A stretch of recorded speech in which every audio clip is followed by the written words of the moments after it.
Ito dahil naging topic sa social media, sa traditional media, itong di umano'y pagkakasangkot ni Mrs. Marcoleta sa insurance na konektado sa Diskaya family na under investigation kaugnay sa flood control scam.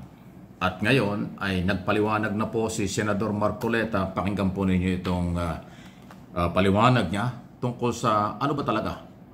Meron bang kaugnayan ng kanyang asawa sa Diskaya? Ito naman ho yung kanyang panig. Importanteng madinig ang panig niya. Ito po yun. Or hindi siya, wala siyang pagmimay-ari doon sa kumpanya.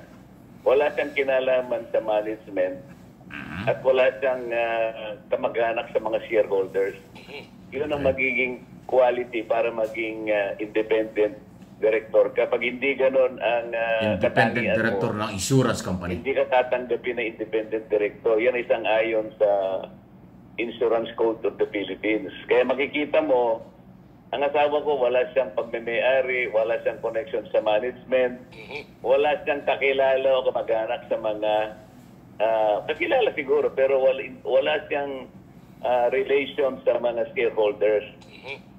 Ang tungkulin niya ay yung nilalaman lang ng batas na to protect the minority shareholders at saka kung pinag-uusapan nila yung governance, paminsan-minsan siguro nakakapag-contribute siya.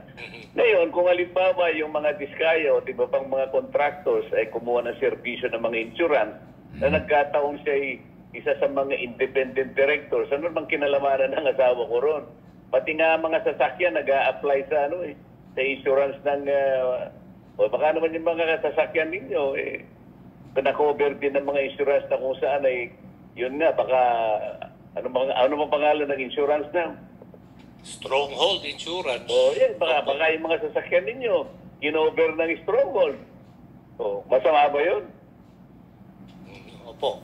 Ito lang lahat na lang hahanapin ng mga taong yan para siraan lang ako. Sapagkat nakikita naman ninyo, ako na lang yata ang gusto na magsabi ng direksyon kung saan dapat papunta yung flood control issues na ito. Meron silang kinatatakutan na isang tao na hindi nila mabanggit-banggit. Yun lang isipin nilang banggitin yung pangalan, nanginginig silang lahat, takot na takot. Yan, ganyan sila. Ngayon, kapag congressmen dapat napatawag, ayaw nilang ipatawag ang mga congressmen. Takot na takot sila. Opo. Napapansin nyo siguro. Ayan ang panig po ng paliwanag ni Senador Marcoleta. Tungkol nga ho dito sa pumutok na balita na yun daw kanyang asawa ay direktor ng insurance na konektado sa Diskaya, kontraktor. Pero, ang napansin natin dyan, hindi naman niya i-deny na walang kinalaman sa business ng insurance ang asawa niya. Nandun nga daw, pero independent director. Pangalawa, ang sinasabi niya kakilala. Dahil nga insurance. So, ayun po. Hindi niya i-deny na hindi kakilala ang Diskaya. Actually, kakilala dahil nga yung insurance. Hindi ka naman kakausapin ng kliyente kung hindi kilala yung insurance o wala kang kaugnayan dyan. So, ayan po. Ay, kayo nang bahala. Ano yung masasabi dyan sa sagot na yan ni Senador Marcoleta tungkol sa pagkakabanggit doon sa asawa niya dito sa Diskaya at insurance na pinag-uusapan? Talaga, wala talagang may tatago. Maraming lalabas na mga balita. So, doon sa isang video, tinalakay ko ito at hindi ko nga alam kung ano ang panig ni Marcoleta, Senador Marcoleta. So, dahil lumabas yan, ito naman ngayon. Yung side naman ni Marcoleta ang aking pinarinig sa inyo at kayo nang bahala kung saan kayo maniniwala. Doon sa mga balitang lumabas na may kaugnayan sa Diskaya family, ang Mrs. Marcoleta, o wala. Sa paliwanag ni Senador ngayon, parang wala. Pero hindi naman niya, inulit ko, hindi naman niya i-deny. At mukhang alam talaga o magkakilala talaga.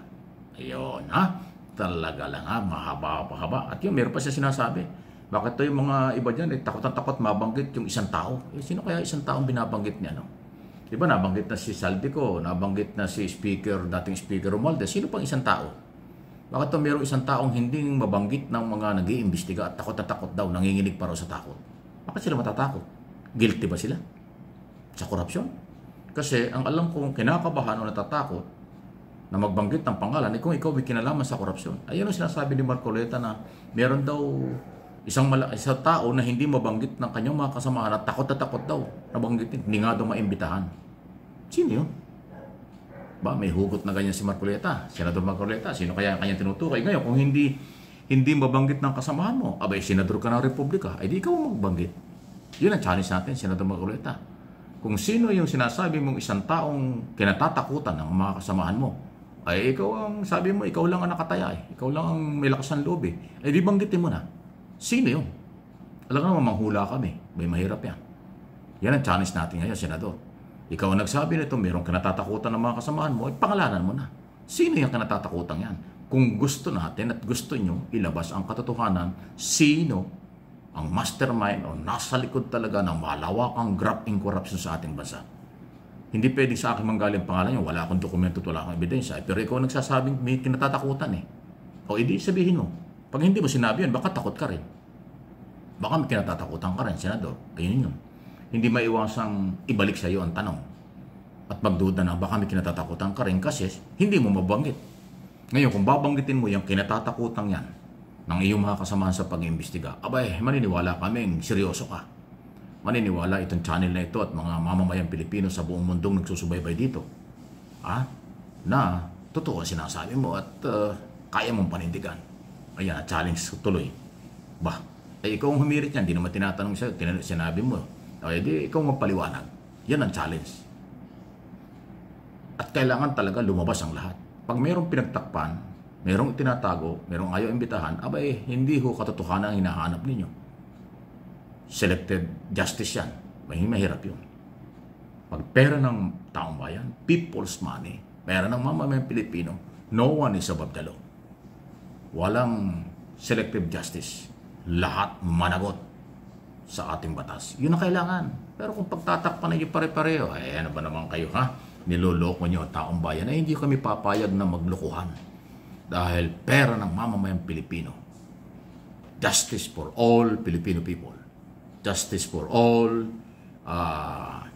government official na nababanggit, nasisira sila kahit walang kinalaman.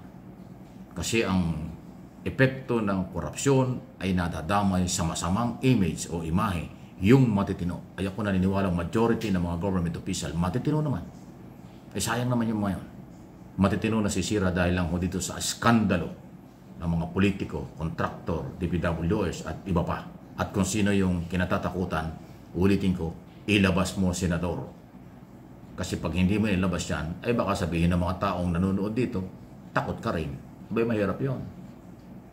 Kung totoong wala kang takot at kaya mo, gawin mo bilang Senador ng Republika.